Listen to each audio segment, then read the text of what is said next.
Chhattisgarhi video देखने के लिए हमारे चैनल को सब्सक्राइब करें और दबाएं इस बेल आइकन को, ताकि हमारे वीडियो के नोटिफिकेशन आपके पास पहुंचे सबसे पहले।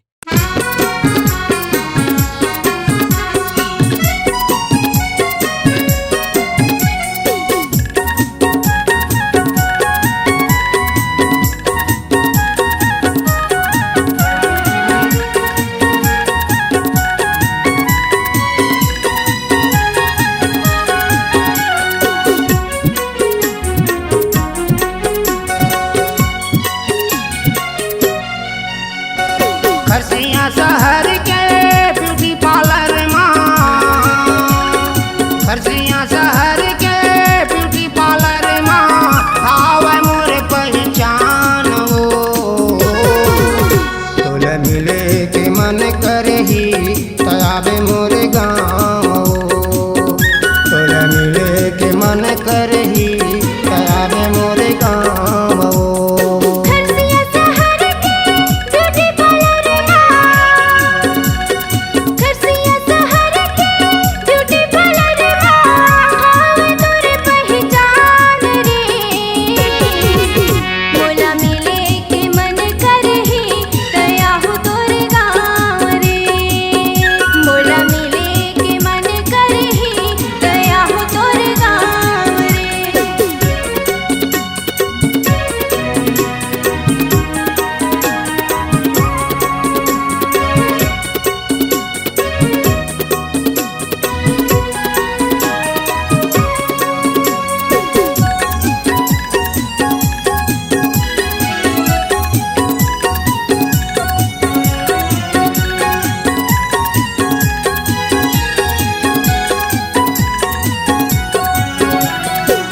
जैन मेडिकल कर ब्यूटी पार्लर ला पूछ ले तैं गोरी।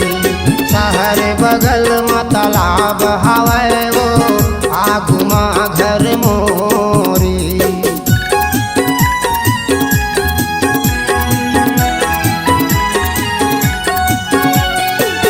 जैन मेडिकल कर ब्यूटी पार्लर ला पूछ ले तैं गोरी।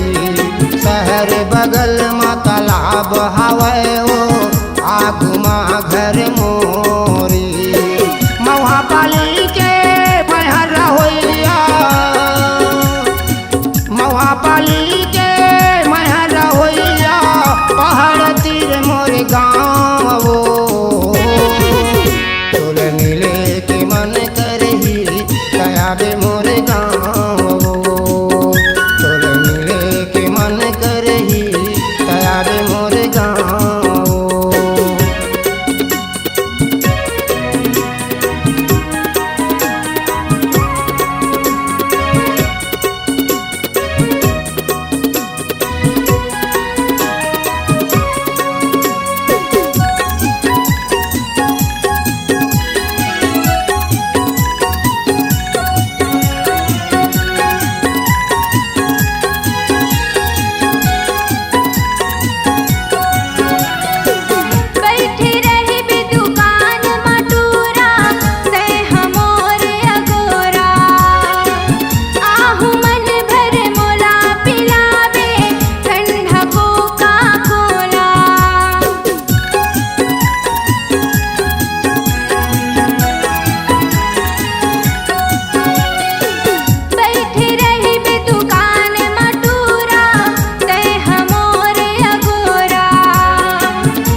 खरसिया शहर के ब्यूटी पार्लर माँ, खरसिया शहर के ब्यूटी पार्लर माँ, हावे मोर पहचान हो। तोरा मिले के मन करही तयाबे मोर गाँव हो।